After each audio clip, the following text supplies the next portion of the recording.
Mutt and Jeff will join us again for our cinematography discussion.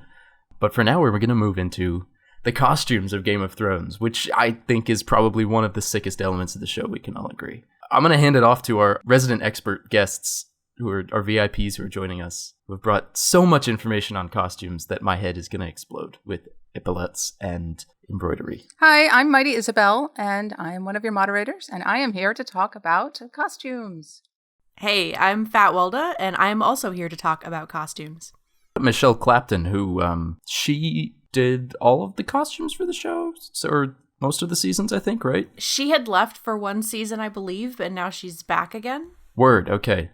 Just like Bran. Just like Bran. She left for a season and returned. The Swarovski costume designer of the year. She won stuff for The Crown, I think. She won an Emmy. She has won 2 Emmys for Game of Thrones and been nominated for 4 Emmys for Game of Thrones.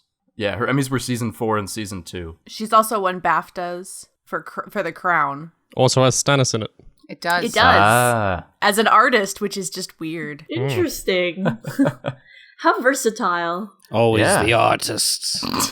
And they know how to point a camera at costumes so that you can see what's happening in them. Oh, which maybe you can't say about some other shows that Michele Clapton has designed costumes for?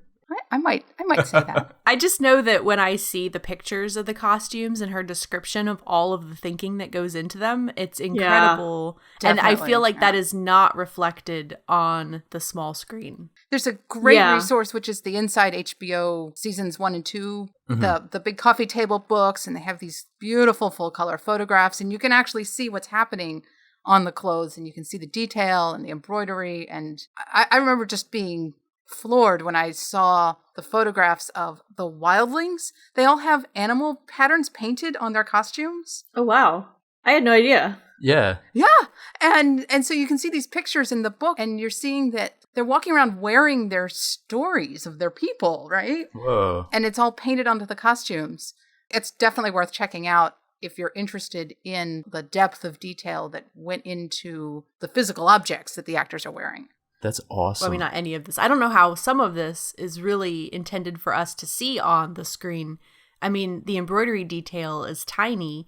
You get a little bit of that. You're looking at the show and you're like, oh, look, Cersei has, lions on her shoulders embroidered there.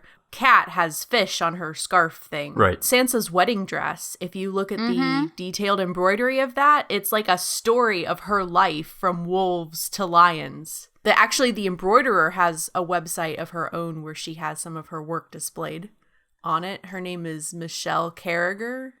But in terms of things that we can see on the screen, the favorite costumes are the ones that have really striking shapes and color patterns, where the design elements read on the screen through all the color filtering and through everything else that's going on. So you're seeing these big shapes.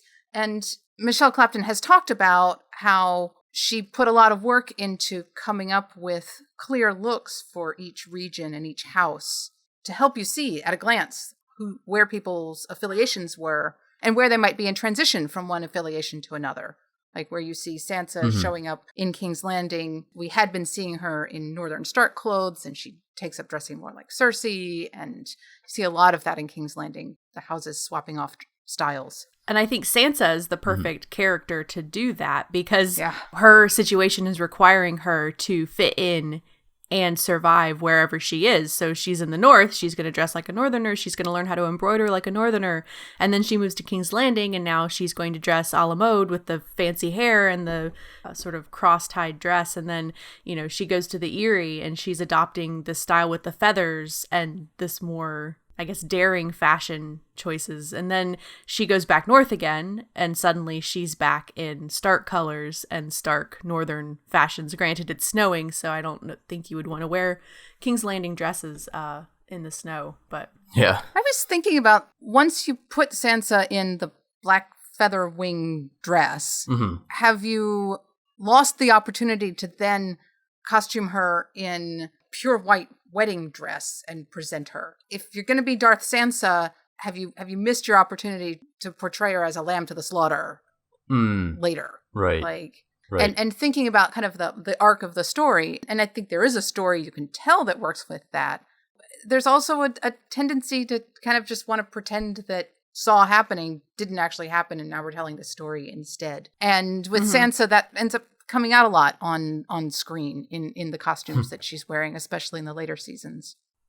I think so. And I think ultimately the showrunners are driving the story and the costumers are having to interpret whatever the showrunners are driving. I think that's right. Thinking also in terms of regional styles, I was reading Michele Clapton interviews yesterday getting ready for this, and she was talking about how the armorers are one of her favorite things. Like, apparently they set up in this huge warehouse and everybody just makes clothing and armor, and it sounds like the best thing ever. And why didn't I become like a professional costumer instead of whatever.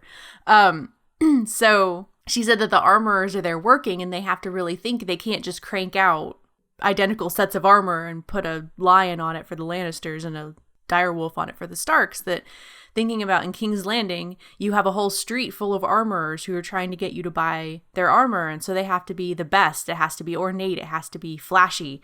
Whereas in Winterfell, you've got one armorer who's making the armor for everybody, and this is something that he learned from his father and learned from his father before that, and so it's a very familial passed down tradition as opposed to this commercial everybody vying to have the best armor. And so they had to think about that when they were designing.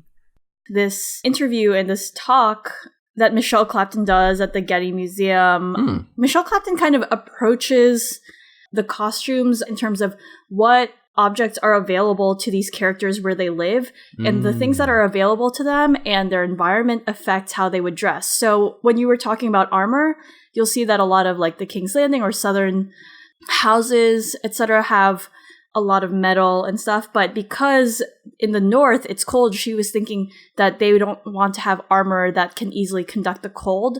Their armor is much more of leather to keep them warm, also allows them to move. It's in all the ways that leather is armor.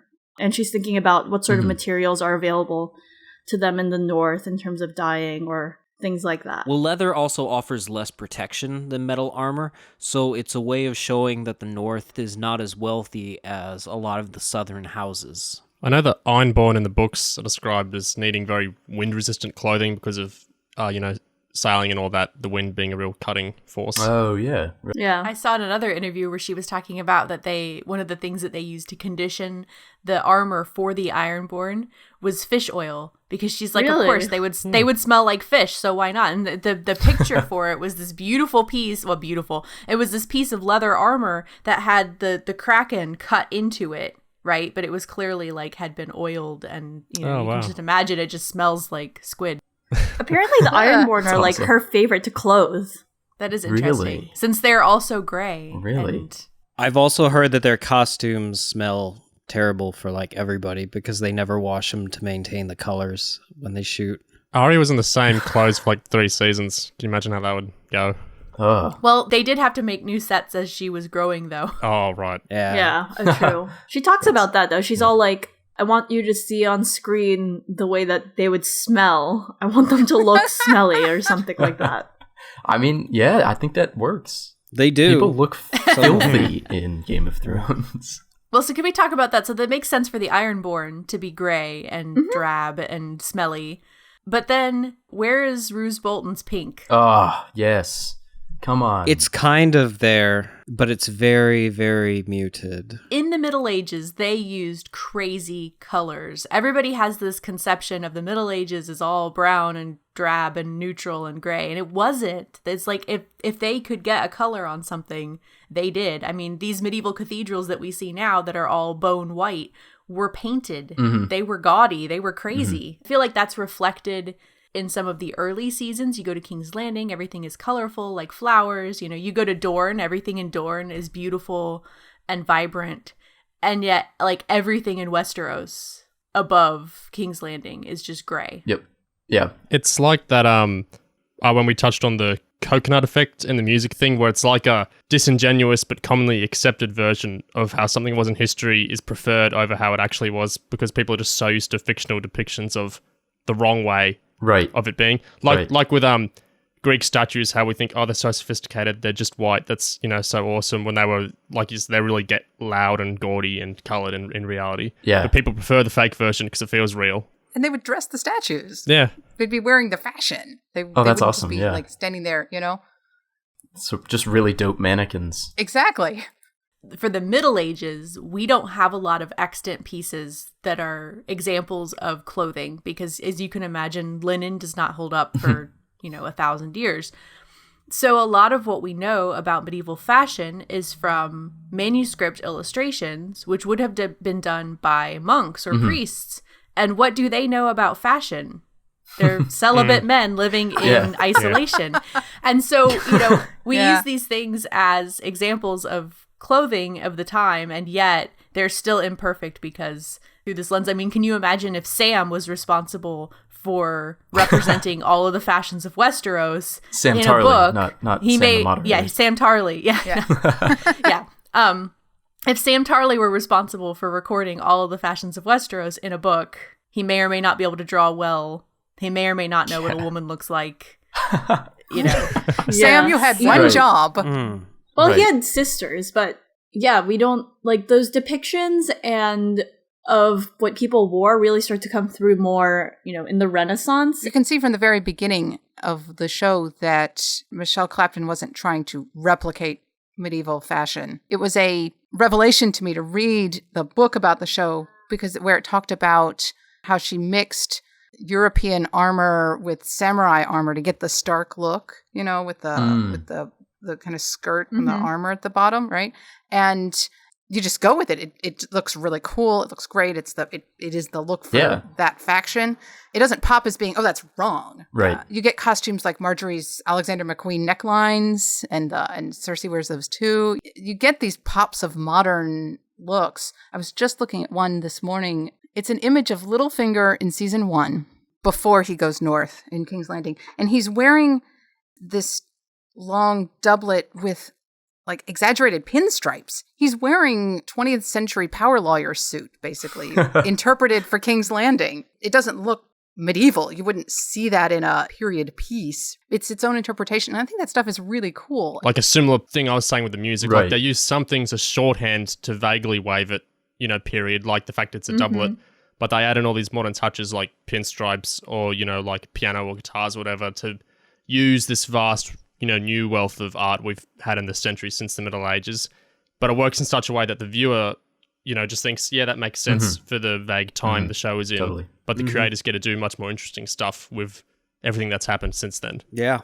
They're not locked into something to limit their creativity. I'm looking at another example of mixing medieval style elements, but across periods and across gender. It's Samar's favorite Cersei dress. It's the armor dress. Love it. Oh, yeah. Yeah, the one she wears for Blackwater. Yeah. That one is fantastic. Bassmaster's favorite dress. It should be everybody's favorite dress. You look at this Glad dress. it's getting addressed. Stop it! So you look at this dress, and it's got the long sleeves with the big cuffs at the bottom of the... Very Angevin, yes. Right, that's medieval. But then it's got this Renaissance waistline, or maybe even later than that. Maybe Cavalier, I don't know, in the waistline there at the bottom of the armor. And then you get the gender mashup of the armor with the dress. Right. And it totally hangs together. It looks right for this character in this place. She looks like she's standing in the same world there with Tommen. Right. I feel like Yeah. she looks so much more queenly in that dress than she does in anything that was in last season or that has been previewed for this next season. I know. Yeah. I mean, she's gone full Romulan now, but... Yeah. And there's an example of the gorgeous embroidery there. It's got the red and gold colors for her house. It's all pulling together to tell this story of where she is at that moment. A lot of the really great clothes on Dany and Sansa have this interpretive outside of period quality. That's really great. And there's a big butt coming, but, Are you talking about Dany's dress in the Valentine brothel? Wowza. Did you read the interview where Clapton was talking about that? Yeah, Yes, I did. That was great. Yeah. Yes. That's the fashionista interview where she talks about that. The assless dress. That was a smart choice, though. I like that choice. I mean, when I watched that episode, that made me smile. Yeah. Yeah, I got it. All right. So the Elena dress, The Olenna dress, yeah. I mean, Olenna is fabulous, and the costumes that they put her in are awesome because it is appropriate for a woman of her social stature and age, right? Sure. But well, so I'm looking at this photograph of Olenna Tyrell in the council, season 6, episode 4. Mm-hmm. She's standing with Kevin, and Kevin's wearing a very Lannister King's Landing doublet. He's got the hand pin. He looks like he's from there.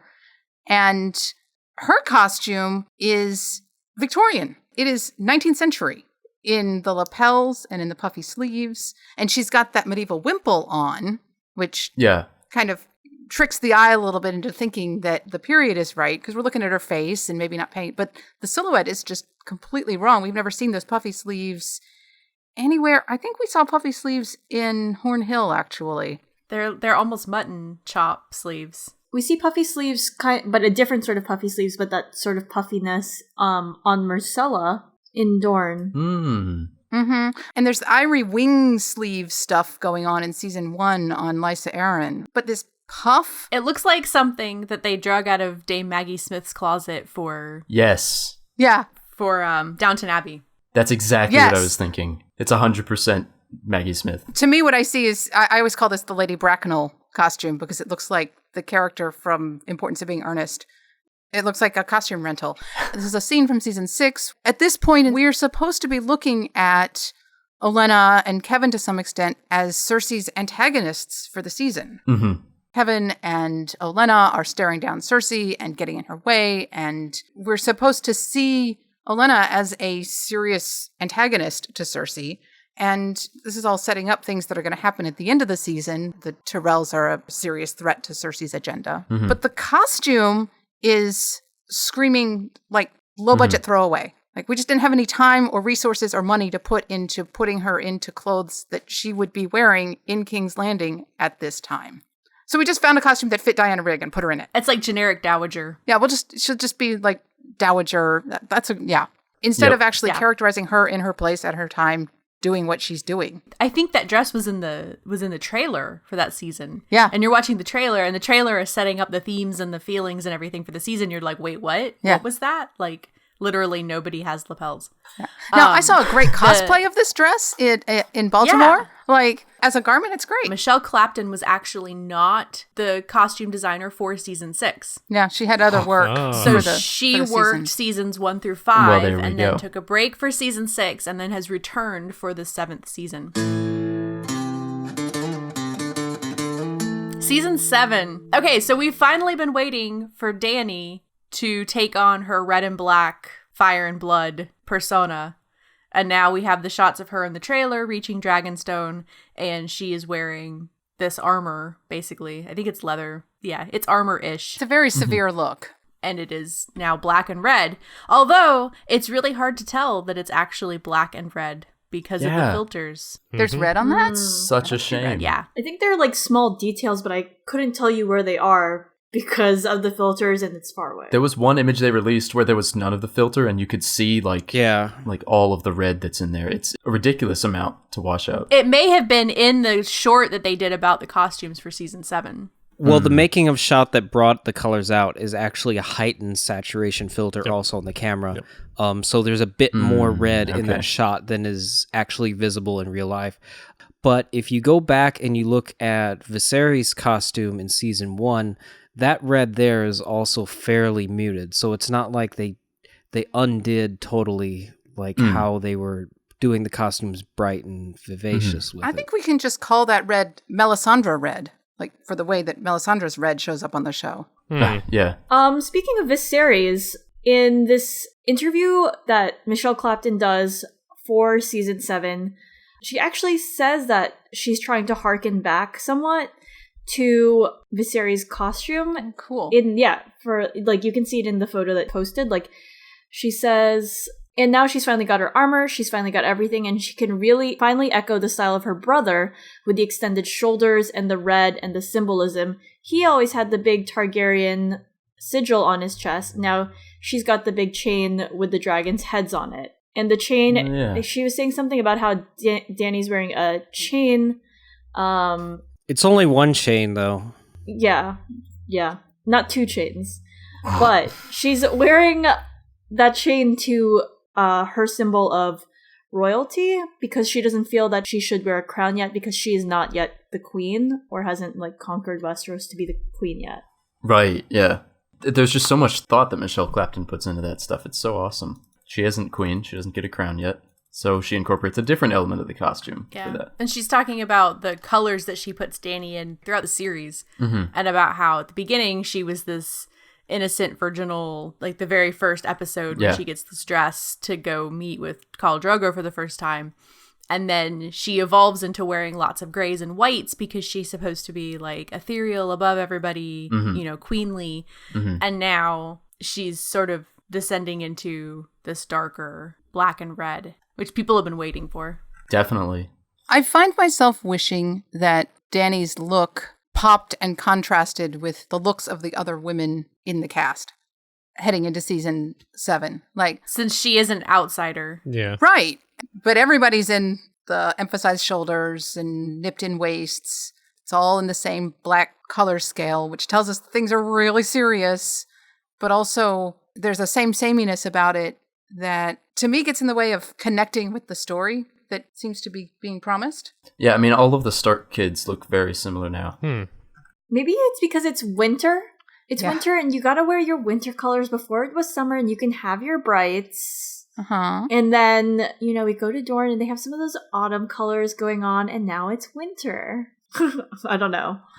It's true that the areas before that had the color were the areas that were warmer. But again, if you're looking back historically on Earth, in the Middle Ages, just because it was cold a lot, didn't mean that you were just wearing black and brown. You would have bright reds and bright blues and yellows and oranges and tying back to your house, right? You would be wearing these dresses made of red and white stripes if your colors were red and white. I mean, can you imagine a dress in bright red and bright blue, Tully with the waves and fish crests embroidered on it? I mean, that would be so awesome. Yeah. I want hooplons. And we actually get Littlefinger and Sansa talking about that in Feast for Crows, about what colors Sansa's going to wear and how she really needs to not wear the Tully clothes if she's going to pass as Elaine Stone. Right.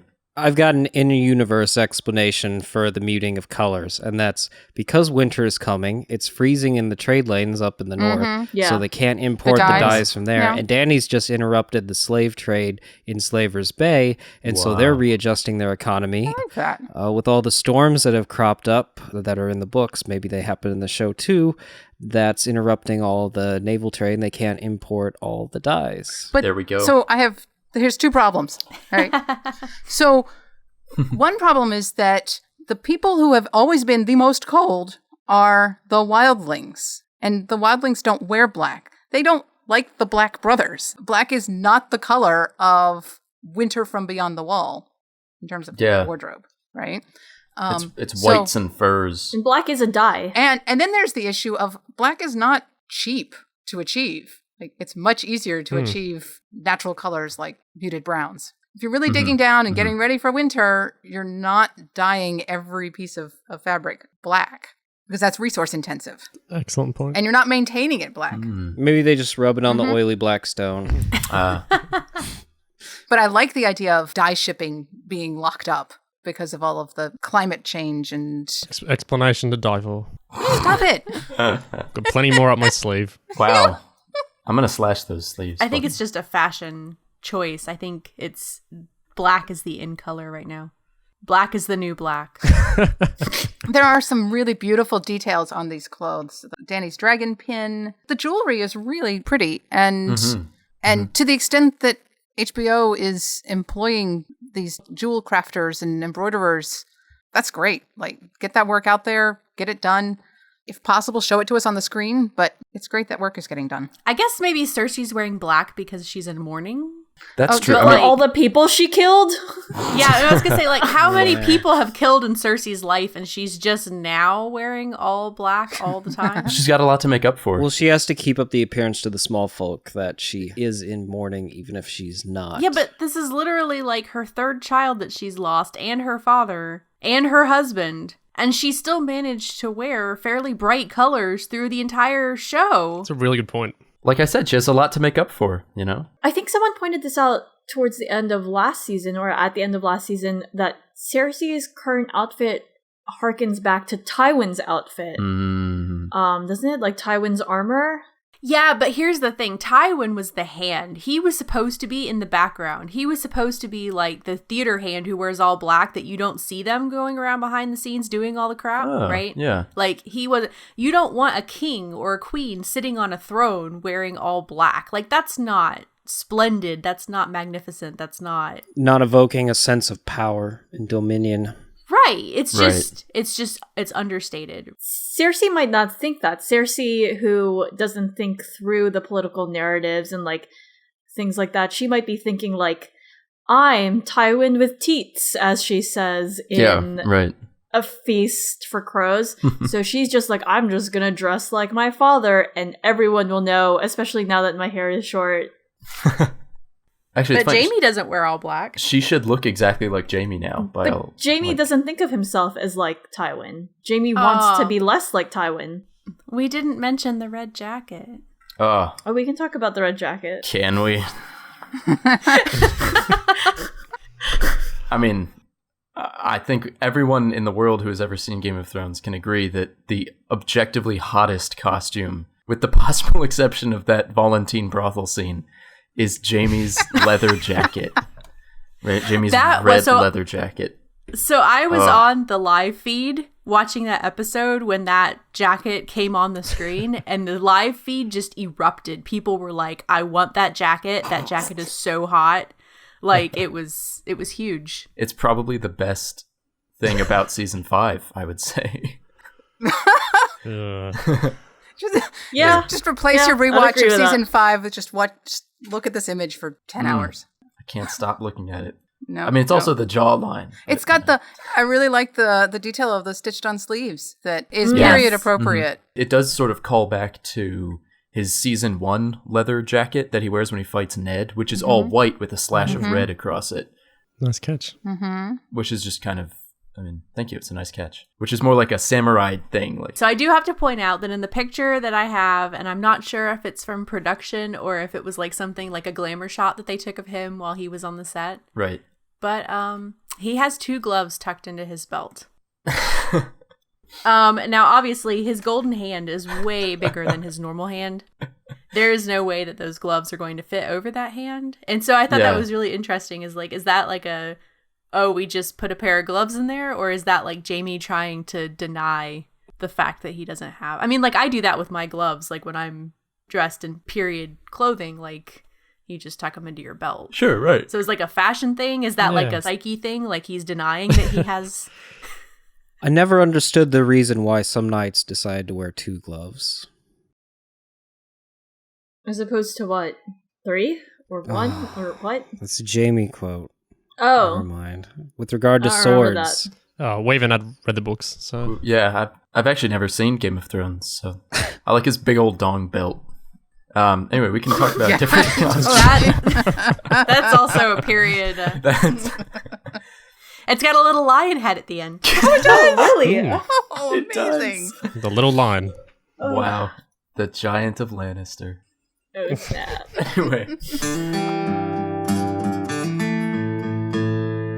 Do we want to talk about helmets?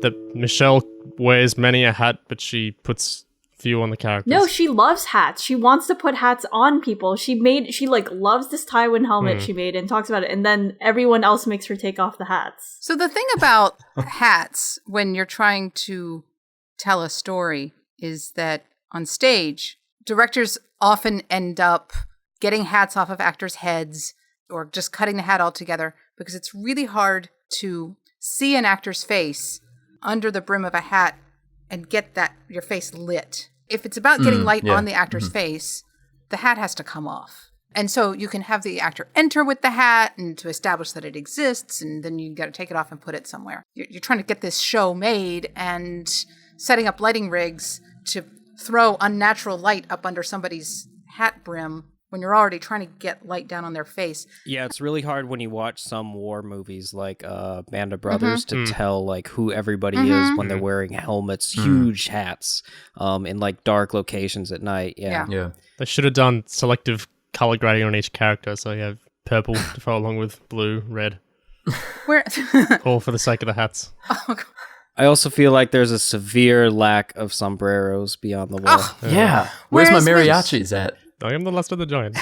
Oh, I am the last of the giants.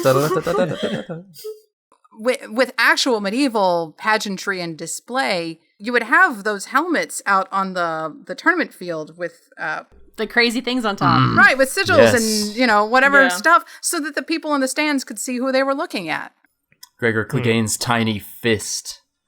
I mean, I can see why Game of Thrones didn't invest in creating those Tiny fist. items. Right. Should have had the tiny fist. Definitely. They could do more helmet reveals, though, in the show. I can't recall a scene where, like, somebody, they didn't know who it was until they pulled their helmet off. I think that would have been interesting to do at some point or another. Yeah. They've invested in making the helmets, though. They just don't use them. Right. But they're made. Yeah, they exist. That reveal, I know what they are saving that reveal for the Night of the Laughing Tree story when Rhaegar finds Lyanna. Yeah, I'm sure. That's actually yeah. probably pretty true. That would be dope, I feel like actually. Zombie Gregor had moments where, like, you haven't seen his helmet off, but they've zoomed into his eyes before, and you can, like, kind of see he looks zombie-ish. He took his helmet off right before did he became Septon Anella's god now. Oh, I've just scrubbed that season out of my mind. Sorry, so... Oh, yeah. That scene didn't happen. I don't remember that. I've actually never seen Game of No. Thrones, so... Purely here for the hats. I thought this was an Outlander podcast, and so I'm just really confused. No, the costumes are just one of the richest aspects of the show, I think, and we could spend like 6 hours talking about every detail. I think we've already spent more time talking about it than George does in the books. He doesn't really talk about clothes at all, does he? About fashion. No. There's a lot about armor. If you want to talk about Lobster, Right. the armor for everybody, and even Michele Clapton, she even mentions the Unsullied and how in the books Martin describes them as having a point on their helmets, and so she had to try to realize that for the screen. So she is, That's a good point. at least in some regards, reading the books and taking cues from what George has written, albeit there is not a lot in the books. Yeah. They need like a food person who just does like very ornate pieces of food. George would be interested. Could the Winds of Winter have costumes be the new food? Because George has now realized that he hasn't dealt in descriptions of clothing as much as he should post-show era. I don't think he cares about descriptions of clothing. I mean, people don't like the Sansa chapter where she's being fitted for her wedding dress, right? That's one of the more detailed descriptions of getting clothed. That's true. Yeah. I really like that chapter. You're in Sansa's point of view. She thinks she's getting a new dress. She's being lied to about what it's for. And there's interesting things happening in that chapter, but it's a book. It's not an inherently visual medium. The way that the show can do and really explore things and give you that pop of an image that would take 2 pages to describe in prose. Yeah. I feel like George leans on relying on readers' sort of stereotypes of the medieval ages when it comes to describing the clothing in Westeros, but when it comes to Essos, he goes into a lot of detail about how people are dressed as a sort of shorthand for conveying culture. You're totally right, Eliana. He does that. He does it a lot with the Carthene. And he talks about body modification a lot also in Essos. Yeah, he does it for the Tyrosians, etc. Yeah, he like uses it throughout Daenerys' chapters to sort of convey how people approach life. Yeah, like the floppy ears. She has to wear her floppy ears because she's the queen of the rabbits. And he uses the floppy ears and like the clothing of the Myronese, and he even talks about that form and function, which Michele Clapton thinks about a lot in her approach to costuming. But like Daenerys hates it because she can't move, and the idea of not being able to move is in some ways a sign of nobility because you're not required to. Yeah. In one of the other interviews that I was reading from Michele Clapton, she was talking about how Dany always has pants and boots on under her dresses because she has this feeling of she's playing a queen and she's here and she's doing these queenly things, but she's always ready to run if she needs to. Yeah. That's very cool. Yeah, that's dope. And I was like, oh my gosh, that's so awesome. It's just a great detail to let you know about I mean, and I've never thought about that, looking at what she's wearing. Yeah. Yeah, but she says even the most elegant gowns. That having the trousers underneath, I'd hope that inform Amelia's performance as well. You know, that she'd feel less exposed and all that, so it would work in the character level. Mm-hmm. Speaking of the Tyrosh, I want to just say that I don't think that Daario's book description is ridiculous. I mean, it is ridiculous, but like from a cultural perspective, like I can totally buy this. Yeah, that this is not abnormal, you know. I don't know. I see people walking down the street with purple hair every day, so... His description didn't have you in stitches? Ew. Don't hem and haw about it, Sam. It was hair-raising. Can we put my favorite Daario image up at this point, Aaron? I just want to throw that. Oh, yes. Well, Book Daario's costume, it gets a lot of flack, but it's not that far off from what Oberyn wears in season 4 in the show. Yeah. Oh. Yeah. Oberyn's costume is bright yellow. Yeah. And still, nobody remarks that it feels out of place. I think it's the contrast that really gets you. Like, yellow and blue is such a strong... of like a... He looks like a Cub Scout. Yeah. Contrast that he looks really loud. Daario the Weeblo. Yeah. Would it have been like a manic panic blue, or would it have been like just tinted or something? I don't know. Like the Celts dyed everything blue. Whatever. They went naked into battle just to freak people out. In Tyrosh, they dye their hair blue, and in Karth, the House of the Undying, they're just ingesting the dye. I mean, indigo was a big thing. Yeah. Like, that was, blue was a huge deal. Yeah. So, fashion-wise. Anyway. Yeah, I mean, I think that about wraps it up for everything with the costumes. It's just so dense. There's so much going on in every frame of the show.